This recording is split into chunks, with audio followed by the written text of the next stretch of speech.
తాకట్టులో ఉన్న బంగారాన్ని విడిపించి ఆ రోజు ఆన్లైన్ రేటుకే మేము కొంటాం. Sharma gold company. అందరికీ నమస్కారం. Welcome to Suman TV. నేను మీ రమ్య.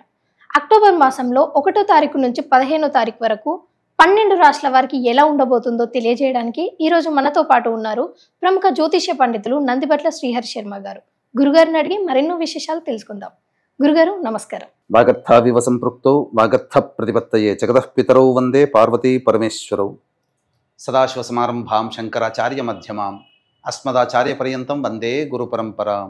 ఆదిత్యాయ చ సోమాయ మంగళాయ బుధాయ చ గురు శుక్ర శనిభ్యశ్చ రాహవే కేతవే నమః.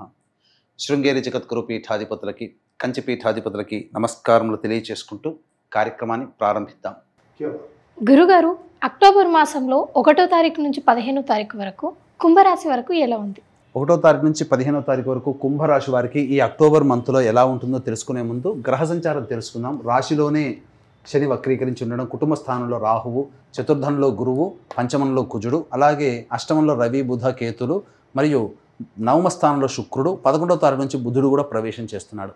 వెరసి చూసుకున్నట్లయితే ప్రధానంగా ఈ యొక్క కుంభరాశి వారికి గ్రహ సంచారం రోజులు అధికంగా మంచిగా ఉన్నాయి, అనుకూలంగా లేని రోజులు తక్కువగా ఉన్నాయి. అయినప్పటికీ గ్రహణ ప్రభావం చేత మంచి జరిగేటువంటి రోజుల్లో కొద్ది మాత్రమే మంచి జరుగుతుంది, చెడు జరిగేటువంటి రోజుల్లో ఎక్కువగా చెడు జరిగే అవకాశం. ఎందుకనంటే రాశి నుంచి అష్టమ స్థానంలో ఈ యొక్క గ్రహణ ప్రభావం అనేటువంటిది ఏర్పడబోతుంది. తద్వారా కొన్ని ఇబ్బందికర పరిస్థితులు అనేటువంటివి కలగబోతాయి. ముఖ్యంగా ఈ గ్రహణ ప్రభావం వలన అనారోగ్య లక్షణాలు ఎక్కువగా ఉంటాయి. ఈ యొక్క కుంభరాశిలో జన్మించినటువంటి వారికి మూలిగే నక్క మీద తాటికాయ పడ్డట్టు అలాగే జన్మశని ఉండడము, దీనికి తగ్గట్టుగా అష్టమ స్థానంలో ఈ యొక్క గ్రహణం ఏర్పడడం, కాబట్టి ఆరోగ్యం పట్ల శ్రద్ధ వహించాల్సినటువంటి పరిస్థితి. ముఖ్యంగా మీరు డబ్బుల విషయంలో ఎవరికైనా కానీ మొహమాటానికి పోయారా, మీ యొక్క డబ్బుల్ని మీరు సంపాదించుకున్నంతా కూడాను కోల్పోవలసినటువంటి పరిస్థితి వస్తుంది. కాబట్టి జాగ్రత్తలు పాటించండి. ముఖ్యంగా ఇతరులని ప్రతి విషయంలో కూడా సందేహము పడి మీరు నివృత్తి చేసుకున్న తర్వాతనే ప్రతి విషయంలో ముందడుగు వేసే ప్రయత్నాన్ని కనుక అలవాటు చేసుకుంటే చాలా మటుకు సమస్యల నుంచి మీరు బయటపడవచ్చని చెప్పవచ్చు. ముఖ్యంగా మీకు తెలియకుండా మీ వెనకాల గోతులు తవ్వే వ్యక్తులు ఈ 15 రోజుల్లో మీకు ఎక్కువగా గోచరమవుతారు. కాబట్టి జాగ్రత్తలు పాటించండి. అయితే ప్రధానంగా చూసుకున్నట్లయితే ఈ యొక్క కుంభరాశి వారిలో జన్మించినటువంటి విద్యార్థులకి చక్కటి విద్యావకాశాలు, కళాశాలలో మంచి జరుగుతుంది, మంచి కోరుకున్నటువంటి కళాశాలలో మీకు లభిస్తుంది. అలాగే ప్రధానంగా చూసుకున్నట్లయితే అక్టోబర్ 15 వరకు కుజ ప్రభావం చేత మంచిగా ఉన్నప్పటికీ ఇక ముఖ్యంగా ఈ 20వ తారీఖు రోజున తర్వాత కుజుడు ఈ కర్కాటక రాశిలో ప్రవేశం చేయడం, కాబట్టి సమస్యలు అనేటువంటివి ఉన్నప్పటికీ 20వ తారీఖు తర్వాత చాలా మటుకు జీవితంలో ఉన్నత స్థాయికి వెళ్ళగలిగేటువంటి అవకాశాలు మీకు గోచరమవుతాయని చెప్పవచ్చు. ఇక ముఖ్యంగా గమనించుకున్నట్లయితే రియల్ ఎస్టేట్ రంగంలో ఉన్నటువంటి వారికి సమయం ఇంకా ఉంది, ఓపిక పట్టండి. 20వ తారీఖు తర్వాత నూతన ప్రాజెక్టులు మీకు చేపట్టబోతారు, వ్యాపార విస్తరణ మీరు చేసుకోగలుగుతారు. రైతులు కూడా గమనించుకున్నట్లయితే అక్టోబర్ 20వ తారీఖు తర్వాత తీసుకునే నిర్ణయాన్ని బట్టి తదనుగుణంగా వేసుకునే పంటలు మీకు అద్భుతమైనటువంటి ఫలితాలను మీకు ఇవ్వడానికి సిద్ధంగా ఉన్నాయి. కాబట్టి ఓపిక పట్టండి, తొందరపడి నిర్ణయాలు తీసుకోకండి. ఇక ముఖ్యంగా గమనించుకున్నట్లయితే ఈ యొక్క సంబంధించినటువంటి ఈ కుంభరాశిలో జన్మించినటువంటి వారికి 1వ తారీఖు నుంచి 15వ తారీఖు వరకు మంచి ఏ విధంగా ఉంటుంది, చెడు ఏ విధంగా ఉంటుంది, ఖర్చులు ఆదాయం ఎలా ఉంటాయనే విషయాల గురించి క్లుప్తంగా తెలియజేసుకుందాం. 1వ తారీఖు రోజున ప్రధానంగా మీ జీవిత భాగస్వామితో, వ్యాపార భాగస్వామితో వచ్చేటువంటి పొరపచ్చాలని మీరు తగ్గించుకునే ప్రయత్నాలు మీరు చేస్తారు. సమస్యల్ని వచ్చినప్పుడు పరిష్కరించుకునే దిశగా ఉంటారు. మరియు మీ జీవిత భాగస్వామి తీసుకున్న నిర్ణయం, వ్యాపార భాగస్వామి తీసుకున్న నిర్ణయం మీకు మంచి లాభదాయకంగా ఆనందాన్ని కలిగిస్తుందని చెప్పవచ్చు. డబ్బులు కూడా మీకు రాని బాకీలు వసూలు అవ్వడం, డబ్బులు సమయానికి చేతికి అందడం 1వ తారీఖు రోజున మీకు గోచరం అవుతుంది. ఇక 2, 3 తారీఖుల్లో కనుక చూసుకున్నట్లయితే గ్రహణం ఏర్పడుతుండడం, ఆ సమయానికి ఆ యొక్క రాశికి ఈ అనుకూలమైనటువంటి కుంభరాశి వారికి అనుకూలంగా లేని కారణం చేత ఆరోగ్యం పట్ల శ్రద్ధ వహించాల్సినటువంటి పరిస్థితి. ప్రతి పని కూడాను మీకు బ్రేక్స్ అయ్యేటువంటి అవకాశాలు ఉంటాయి.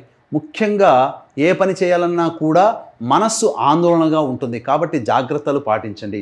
ఇక 4, 5, 6 తారీఖుల్లో కనుక చూసుకున్నట్లయితే సంతానం మూలకంగా సమస్యలు, సంతానం మూలకంగా ఖర్చులు, సంతానంతో విభేదాలు ఏర్పడే అవకాశం ఉంది. కాబట్టి లౌక్యంతో సంతానంతో వ్యవహరించండి. అలాగే న్యాయవాద విషయాల్లో మీకు అనుకూలంగా తీర్పు రాకపోవచ్చు. కాబట్టి జాగ్రత్తలు పాటించండి. ఏది ఏమైనప్పటికీ 4, 5, 6 తారీఖుల్లో ఖర్చులు కూడా ఉంటాయని చెప్పవచ్చు. ఇక 7, 8 తారీఖుల్లో నిరుద్యోగస్తులకి ఉద్యోగం లభించే అవకాశము, ఉద్యోగస్తులకి ఉన్నతాధికారులకు అండదండలు, మీ పేరు ప్రతిష్టలు పెరిగే విధంగా మీకు పనులు ఉండడం అనేటువంటిది జరుగుతుంది. కాబట్టి డబ్బు కూడా సమయానికి చేతికి అందుతుంది. 9, 10, 11 తారీఖుల్లో అన్ని రంగాలలో ఉన్నటువంటి వారికి, అనగా వృత్తి రంగం, కళారంగము, అలాగే వ్యాపారము, అలాగే చేతి వృత్తులు, రోడ్ సైడ్ వ్యాపారస్తులు, వీళ్ళందరికీ కూడా ఏ రంగంలో ఉన్న వాళ్ళకైనా 9, 10, 11 తారీఖుల్లో అధిక ధనాదాయం కలిగేటువంటి అవకాశాలు ఎక్కువ గోచరమవుతున్నాయి. ఆనందదాయకంగా ఉంటారు. అన్ని రకాలుగా సమస్యల్ని పరిష్కరించుకోగలిగే స్థితిలో ఉంటారని చెప్పవచ్చు. 12, 13 తారీఖుల్లో కనుక గమనించుకున్నట్లయితే ఖర్చులు అధికంగా ఉంటాయి. సమయానికి నిద్ర పట్టకపోవడము, ప్రతి పని యందు బ్రేక్స్ కలుగుతూ ఉండడము, అలాగే ఏ పని చేయాలన్నా కూడా మనస్సు సహకరించలేకపోవడము, ఈ కారణం చేత ఒక జిగ్జాగ్ వ్యవస్థలాగా ఈ 12, 13 తారీఖుల్లో మీ జీవితం ఉంటుంది. ప్రధానమైన నిర్ణయాలు వాయిదా వేసుకోవడమే చాలా మంచిదని గమనించుకోవాలి. ఇక 14, 15 తారీఖుల్లో కనుక గమనించుకున్నట్లయితే మీరు ఎన్నాళ్ళ నుంచో పెండింగ్లో ఉన్నటువంటి పనులన్నీ కూడాను మీరు పూర్తి చేసుకుంటారు. ఒక చక్కటి వాతావరణంలో ఉంటారు. ఆనందదాయకమైనటువంటి పరిస్థితిలో ఉంటారు. విందులు వినోదాల్లో మీరు చురుగ్గా పాల్గొంటారు. ఒక మంచి స్థితిలో ఈ 14, 15 తారీఖుల్లో ఉంటారని చెప్పవచ్చు. తర్వాత చెప్పొచ్చేది ఏమిటంటే, గ్రహ సంచారం అనేటువంటిది అనుకూలంగా ఉన్నప్పటికీ గ్రహణ ప్రభావం అనుకూలంగా లేని కారణం చేత మంచి ఎక్కువగా జరుగుతున్నటువంటి రోజుల్లోనైనా అది మంచి తక్కువగా జరగడం, చెడు తక్కువగా జరుగుతున్న రోజుల్లో చెడు ఎక్కువగా జరగడం అనేటువంటిది గోచరమవుతుంది. 2, 3 తారీఖుల్లో, 12, 13 తారీఖుల్లో మీకు అనవసరమైనటువంటి ఖర్చులు అధికంగా అయ్యేటువంటి అవకాశం ఉంటుంది. కాబట్టి ఈ రోజుల్లో మీరు అప్పటికే ప్లానింగ్ ప్రకారం పెట్టుకున్నటువంటి ఖర్చులు ఉన్నట్లయితే వాయిదా వేసుకోండి, లేదా ఖర్చుల శాతాన్ని తగ్గించుకోండి. ఎందుకంటే ఈ 2, 3, 12, 13 తారీఖుల్లో ఆకస్మికమైన ఖర్చులు ఉంటాయి. కాబట్టి మీరు పెట్టుకున్న ప్లానింగ్ ప్రకారం పెట్టుకున్న ఖర్చులు, ఆకస్మికంగా అయ్యేటువంటి ఖర్చులు తోడే ఇబ్బడి ముబ్బడిగా మీ యొక్క సమస్యలు ఎక్కువగా అవుతాయని చెప్పొచ్చు. కాబట్టి జాగ్రత్తలు పాటించండి. ఎంతటి వ్యక్తికైనప్పటికీ కూడా దైవానుగ్రహం ఉండాలి. దైవానుగ్రహం లేకపోతే ఏ వ్యక్తి సంపూర్ణంగా విజయాన్ని పొందలేడు. కాబట్టి గ్రహణం అనేటువంటిది కుంభరాశి వారికి కూడా అధికంగా గోచరమవుతుంది. ఈ యొక్క గ్రహణ ప్రభావం మేష, వృషభ, మిథున, సింహ, కన్య, తుల, ధనుస్సు, కుంభ, మీన రాశుల్లో జన్మించిన వారికి ఎక్కువగా ఉంటుంది. కాబట్టి అక్టోబర్ 3వ తారీఖు రోజున దసరా నవరాత్రుల సందర్భంగా ఈ యొక్క గ్రహణ దోష నివారణ హోమాలు మధ్యాహ్నం 3 గంటలకి 3వ తారీఖు రోజున చేయించడం జరుగుతుంది. 12 గంటల లోపల మీ గోత్రనామాలు నమోదు చేసుకోవచ్చు. కేవలం పర్ హెడ్ 1500 రూపాయలు తీసుకోవడం జరుగుతుంది. అలాగే అక్టోబర్ 2వ తారీఖు రోజున పితృపక్షాలు, మహాలయ అమావాస్య, పెత్తరామావాస్య, తండ్రి వైపు 3 తరాలు, తల్లి వైపు 3 తరాల్లో మరణించిన వారి యొక్క ఆత్మతృప్తి కోసం ఈ యొక్క పిండ ప్రదాన కార్యక్రమాలు, తర్పణాది కార్యక్రమాలు చేయించడం జరుగుతుంది.